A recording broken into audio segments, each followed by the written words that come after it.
Hey guys what's up, क्या हाल चाल है आप सबके। एज आई प्रॉमिस, मैंने कहा था आपसे कि मेरा जब पीएचडी का इंटरव्यू हो जाएगा तो उसके बाद मैं अपना एक्सपीरियंस आपके साथ ज़रूर शेयर करूँगा। तो चलिए शुरू करते हैं और जानते हैं कि कैसा इंटरव्यू मेरा रहा। उनमें किन किन बातों का यहाँ पे ध्यान रखना ज़रूरी है, क्या क्या चीज़ें पूछी गई थी, रिसर्च सिनॉप्सिस यहाँ पे ज़रूरी है या नहीं है, और क्या क्या कौन कौन से फील्ड से क्वेश्चन पुटअप हो सकते हैं और कितना ड्यूरेशन था जो एक कैंडिडेट को क्वेश्चन पूछने का। इससे संबंधित कुछ क्वेश्चन हैं तो वीडियो को पूरा देखना है ना, स्किप मत करना। और कुछ टिप्स एंड ट्रिक्स मैं आपको लास्ट में दूंगा, उसको आप अपने अकॉर्डिंग फॉलो कर सकते हैं। तो चलो सबसे पहले बात करते हैं इंटरव्यू की। इंटरव्यू कैसा था? मेरा इंटरव्यू हम कह सकते हैं कि अच्छा रहा मेरा, तो ठीक है। कुल मिला के मेरा इंटरव्यू गुड था, अच्छा एक्सपीरियंस रहा। और इसमें क्या क्या चीज़ें हुई वो सबसे पहले मैं बात करता हूँ आपको कि जो सिनॉप्सिस की सबसे ज़्यादा टेंशन बच्चों में है ना, सिनॉप्सिस ज़रूरी है या नहीं है। तो देखिए, जो सिनॉप्सिस की हम बात करें तो यहाँ पे कुमाऊँ यूनिवर्सिटी के लिए सिनॉप्सिस को जिसने बनाया है उसके लिए तो ओके, ठीक है। जिसने नहीं बनाया है तो उसको भी टेंशन लेने की ज़रूरत नहीं है, क्योंकि यहाँ पे सिनॉप्सिस पे ज़्यादा फोकस नहीं किया जा रहा है। ओवरऑल आपसे टॉपिक पूछेंगे, है ना। टॉपिक के बारे में पूछ रहे हैं कि आपने रिसर्च का आपका कितना ओरिएंटेशन है, इस बारे में जानने के लिए आपको टॉपिक पूछा जाएगा कि आप किस टॉपिक पे करना चाहते हैं रिसर्च, ठीक है। इस बारे में पूछा जाएगा। अगर आपके पास सिनॉप्सिस है तो आप वहाँ पे प्रेजेंट कर सकते हैं कि सर मैंने इस टॉपिक पे ऑलरेडी मैंने काम किया हुआ है, तो वो आपके लिए ईजी हो जाएगा, है ना। उस पर आपने स्टडी भी किया होगा पहले कुछ कुछ, तो वो आपको एक्सप्लेन करना वहाँ पे ईजी हो जाएगा। लेकिन अगर आपके पास सिनॉप्सिस नहीं बनी है तो तब भी कोई दिक्कत नहीं है। वहाँ पे आप अभी भी आप कुछ टॉपिक सोच लो जाने से पहले, और उस टॉपिक पे थोड़ी सी स्टडी करके चले जाओ। जैसे कोई भी टॉपिक उठा लिया आपने, उस पर थोड़ा सा रिव्यू ऑफ लिटरेचर कर लो, और उसकी थोड़ा सा फैक्ट जिससे क्वेश्चन यहाँ पे अराइज हो सकते हैं, वो टॉपिक आप ले सकते हो। ये था सिनॉप्सिस का, और यहाँ पर टेंशन लेने की ज़रूरत नहीं है। सिनॉप्सिस कोई कंपलसरी यहाँ पे नहीं किया गया है ना। जिसके पास है तो उसका तो ठीक है, जिसके पास नहीं है तो वो लोग भी जा सकते हैं बिना सिनॉप्सिस के। बस एक टॉपिक को अपने माइंड में रख के जाएं।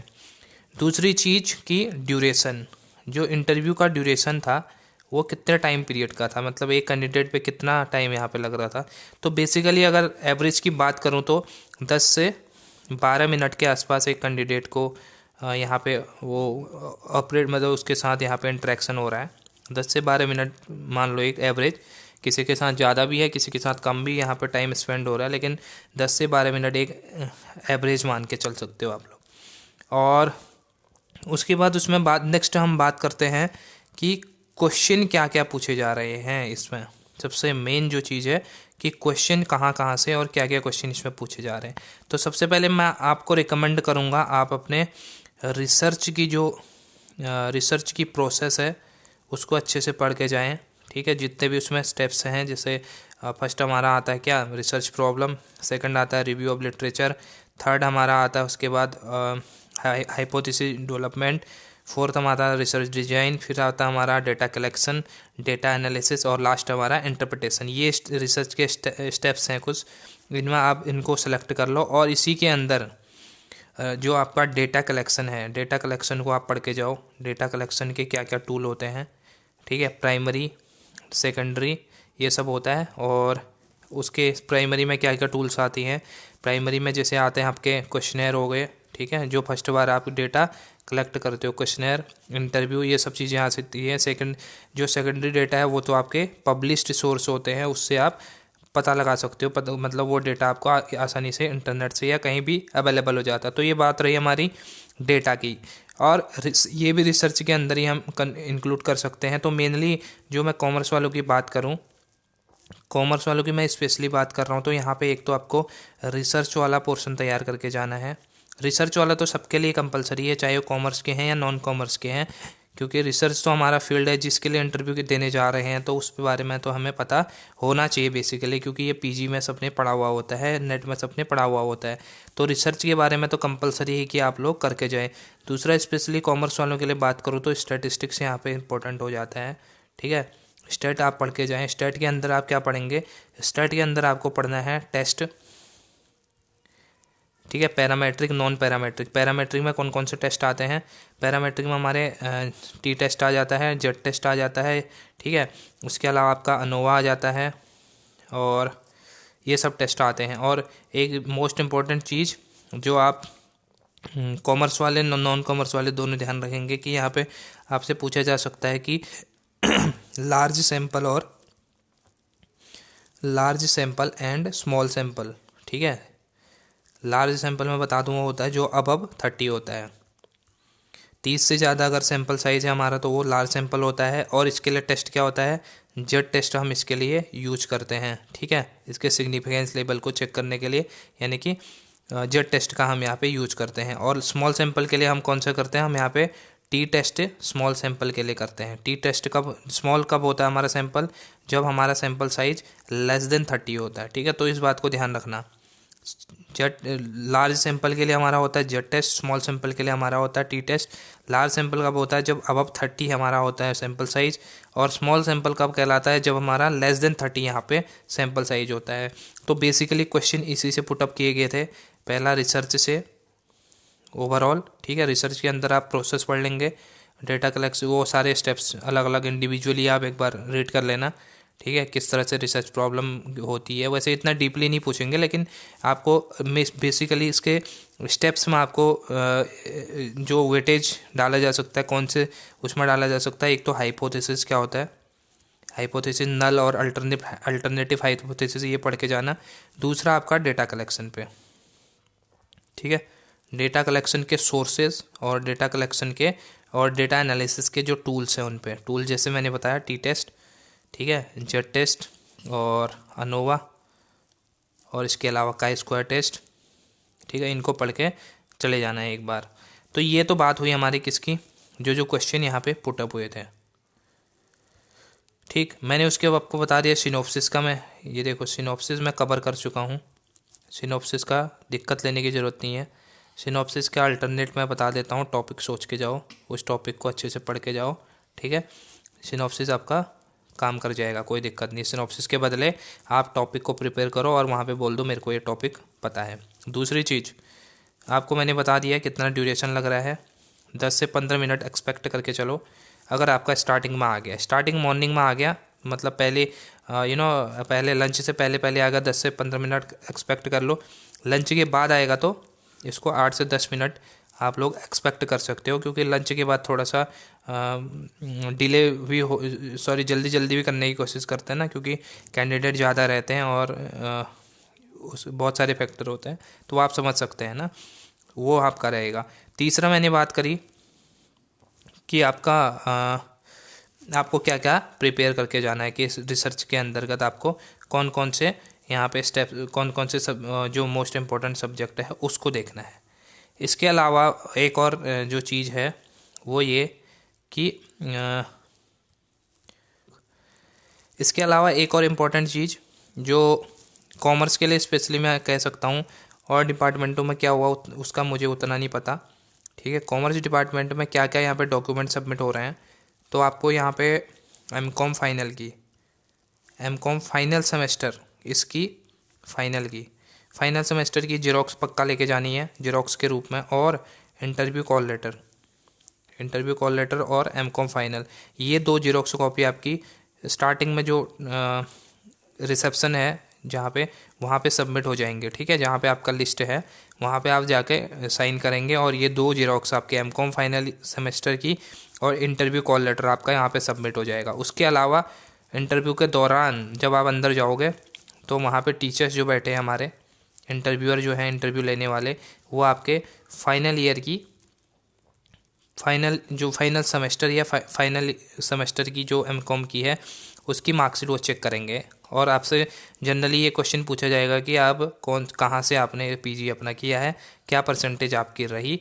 और उसके अलावा ये भी पूछा जा सकता है कि आपके अभी जो पीएचडी एंट्रेंस हुआ था उसमें कितना आपने स्कोर किया है अकॉर्डिंग टू ऑफिशियल आंसर की। ये मुझसे भी पूछा गया था, अकॉर्डिंग टू ऑफिशियल आंसर की आपने कितना स्कोर किया है, तो मैंने बताया था, ठीक है। उसके अलावा मेरे से ये भी पूछा गया था कि पीजी में आपके कितनी परसेंटेज आपने यहाँ पे स्कोर की थी, ठीक है। तो ओवरऑल ये पूछा जा रहा है। उसके अलावा आपको ओरिजिनल डॉक्यूमेंट सारे रख लेने हैं। बेसिकली आपको 3-4 डॉक्यूमेंट पूछे जाएंगे, लेकिन आप रख सारे लेना। कौन कौन से मैं बता देता हूँ। एक तो आपको पीजी फाइनल का रखना है, पीजी फाइनल सेमेस्टर का, वहाँ पे आपसे पूछा जाएगा, ठीक। दूसरा, अगर आप उसका सर्टिफिकेट लेके हो, किसका, नेट का, नेट या आपका जेआरएफ है, तो वहाँ पे आपको वो सर्टिफिकेट दिखाना पड़ेगा, ठीक है। तो ये 2 मेन चीज़ें आपको वहाँ पे पूछेंगे, वो दिखाने को बोलेंगे जब आप इंटरव्यू में अंदर जाएंगे इंटरव्यूअर के। और जो रिसेप्शन पे जमा होगा, मैंने उसमें 2 चीज़ें आपको बता दी हैं, फाइनल की मार्कशीट की जेरॉक्स, ठीक है, और उसके साथ इंटरव्यू जो कॉल लेटर है, ये 2 चीज़ें आपके रिसेप्शन पे जमा हो जाएंगी बाहर, ठीक। तो इन चीज़ों का आप ध्यान रखो। बाकी वहाँ पे ऐसा कुछ नहीं है, और ज़्यादा टिपिकल और ज़्यादा डीपली क्वेश्चन यहाँ पे पूछे नहीं जा रहे हैं। बेसिकली जो रिसर्च के और स्टैट के हैं वो क्वेश्चन यहाँ पे पूछे जा रहे हैं। और दूसरी चीज़, जो आपका टॉपिक है सिनॉप्सिस का, उसको अच्छे से तैयार कर लेना, क्योंकि अगर आपका सिनॉप्सिस का टॉपिक है तो बेसिकली उससे तो क्वेश्चन पक्का पूछे जाएंगे, ठीक है। ये तो श्योर है कि उससे क्वेश्चन जरूर पुट अप होंगे। अगर आपका सिनॉप्सिस नहीं है, तब आपके क्वेश्चन रिसर्च या बेसिक जो एक टॉपिक उठा के किसी से भी आपको पूछ सकते हैं, चाहे वो रिसर्च की प्रोसेस हो, चाहे वो डेटा कलेक्शन का हो, या अन्य कोई, अगर आप बताओगे अपनी तरफ से कि सर मैंने इस टॉपिक को प्रिपेयर किया है, तो उससे बेसिकली आपको कुछ क्वेश्चन यहाँ पे देखने को मिल सकते हैं। उसके अलावा मैं कुछ टिप्स एंड ट्रिक्स देता हूँ आपको। जैसे आपका हाँ, ये मेन चीज़, इंपॉर्टेंट चीज़ तो मैं भूल ही गया आपको बताना, कि यहाँ पे किस तरह से यहाँ पे कैंडिडेट को बुलाया जा रहा है इंटरव्यू के लिए। तो मैं बता दूँ, अल्फ़ाबेटिकल वाइज आपको यहाँ पे बुलाया जाएगा, जैसे ABCD करके। तो आप देख लें अपना नाम आपका कौन से उससे आता है, ठीक है। मेरा जैसे N से था, तो मेरा अप्रॉक्स आप अंदाज़ा लगा लीजिए आज कितने टोटल कैंडिडेट कितने बुलाए गए थे। टोटल 41 कैंडिडेट को आज बुलाया गया था, ठीक है। उसमें से मेरा N से मेरा अल्फ़ाबेटिक मेरा N है, तो N से मेरा स्टार्ट होता है। तो मेरा लगभग आया था नंबर लंच के बाद, यानी कि 2 बजे के आसपास मेरा नंबर आया था, ठीक है। 2 PM के आसपास मेरा इंटरव्यू का नंबर आया था, जो कि लंच के बाद जस्ट बाद आ गया था। तो आप अपना इस तरह से एक एस्टिमेट लगा सकते हैं कि आपका नंबर कब आएगा, ठीक है। कल भी लगभग इतने ही बुलाए जाएंगे मेरे हिसाब से, 41 से 50 के आसपास कल भी बुलाए जाएंगे, ठीक। फिर परसों के शिफ्ट में, 3rd शिफ्ट में भी यहाँ पे बच्चों को बुलाया गया है। तो इस तरह से आप अपनी तैयारी कर सकते हैं। जो खाना पीना जो भी लेके जाना है, या आप जो वहाँ खाना चाहते हैं, वो लोग भी आप कर सकते हैं। और अगर आपको फ्री होना है, घूमना फिरना है, अगर कोई बाहर से आ रहे हैं घूमना फिरने के लिए, नैनीताल घूम रहे हैं, तो एक बार मैं रिकमेंड करूँगा कि आपका ऊपर जो जहाँ पे इंटरव्यू हो रहा है क्लास में, है ना, जो class basically class room number 2 में यहाँ पे इंटरव्यू कंडक्ट हो रहा है। जो हेरमिटेज है उसमें रूम नंबर 2 में कॉमर्स का यहाँ पे इंटरव्यू कंडक्ट हो रहा है। और आप मैं रिकमेंड करूँगा कि आप ऊपर रिसेप्शन में जाकर, जहाँ पे आपकी लिस्ट लगी हुई है, लिस्ट बेसिकली वहाँ पे एक आपको क्लर्क या अंकल जो भी हैं बैठे हुए दिख जाएंगे, ठीक है। वही सब कुछ वहाँ पे कर रहे हैं, तो उनसे आप वहाँ पे लिस्ट दिखाने को बोल सकते हैं, कि उससे आपको पता चल जाएगा कि अप्रोक्सीमेट आपका नंबर कितने बजे तक आने वाला है। क्योंकि आप 10-10 मिनट भी एक कैंडिडेट का मान के अपना अप्रोक्स आप निकाल सकते हैं। तो उस हिसाब से आप अपनी प्लानिंग कर सकते हैं, जो भी घूमना फिरना आपको है। लेकिन मैं रिकमेंड करूँगा, जिसका सुबह A से नाम स्टार्ट होता है, तो आज के हिसाब से अगर अल्फ़ाबेटिक वाइज कल भी चलता है, तो कम से कम आप 10:15 तक वहाँ पहुँच जाएँ, ठीक है। वैसे 10:30 पे ही ये बेसिकली करेक्ट 10:30 पे गेट खोला था आज, ठीक है। 10:30 के आसपास करेक्ट इन्होंने गेट को ओपन किया था। फिर भी मैं रिकमेंड करता हूँ कि कभी जैम वैम के चक्कर में या उसमें लेट हो सकता है, तो 10:15 तक आप पहुँच जाओ। अगर आपका नंबर अगर स्टार्टिंग में कट गया, तो फिर ये आपको लंच के बाद बुलाएंगे दोबारा, ठीक है। तो इसलिए मैं कहूँगा कि अगर ABCD EFGH वाले जो भी हैं, वो लोग देर ना करें, और अपना नंबर जब आए उस नंबर पे पहुँचें, वरना आपको डिले हो सकता है। उसके बाद ये लोग आपको शाम को दोबारा लंच के बाद भी आपको बुला सकते हैं, बीच में नहीं बुलाएंगे, ठीक है। इस बात का आप ध्यान रखो। और उसके अलावा जेरोक्स आप थोड़ा सा जेरोक्स जो कराओगे, मेरी राय है कि आप साफ जेरोक्स निकाल के जाएं, ठीक है। बाद में आपको दिक्कत नहीं होगी वहाँ पे, क्योंकि फ़ोटोस्टेट जमा रहती है, तो कुछ टाइम वहाँ पे रहेगी, तो उसके जो नंबर वंबर हैं जो लिखा हुआ है ना, वो उड़ सकता है स्याही उसकी, तो उसके लिए दिक्कत हो सकती है। बाकी यहाँ पे कोई ज़्यादा परेशानी वाली बात नहीं है, क्योंकि बहुत सारे मेरे जो सब्सक्राइबर हैं वो बोल रहे थे कि हमने सिनॉप्सिस नहीं बनाया, पीपीटी नहीं बनाया, तो उसमें कोई परेशानी नहीं है। ठीक है, आप इतना करके जाओ और सब कुछ हो जाएगा। ठीक, ज़्यादा हेडेक लेने की ज़रूरत नहीं है। और यहाँ पे इंटरव्यू बड़े स्मूथली लिया जा रहा है, ऐसा कुछ नहीं है अंदर। सर लोग सब अच्छे से इंटरव्यू ले रहे हैं और आप बैग वैग सब कुछ अंदर ले जा सकते हैं वहाँ। ठीक है, तो ये थी। बाकी मेरी तरफ से कुछ टिप्स हैं वो मैं बता देता हूँ कि आप अपने जो मैंने 2 डॉक्यूमेंट बताया, ठीक है, एक तो कौन सा एमकॉम का, दूसरा नेट का। इन 2 डॉक्यूमेंटों को, इसके जेरोक्स तो आप कराएंगे ही, ओरिजिनल को फाइल के फर्स्ट में रख लें। जो आप फाइल लेके जाओगे अंदर उसके फर्स्ट में रख लें, क्योंकि वहाँ पे आपसे मांगा जाएगा तो आप ढूंढते ना रह जाएं। इसलिए फाइनल एमकॉम फाइनल का और इसको आप फर्स्ट में अपनी फ़ाइल के निकाल कर ही बेसिकली आप रख लें, क्योंकि और ढूंढना नहीं पड़ेगा।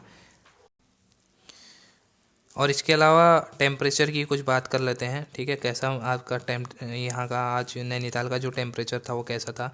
तो टेम्परेचर बेसिकली ठीक था, जो नॉर्मल रहता है टेम्परेचर उसकी तरह ही यहाँ पे था टेम्परेचर। तो इसके अलावा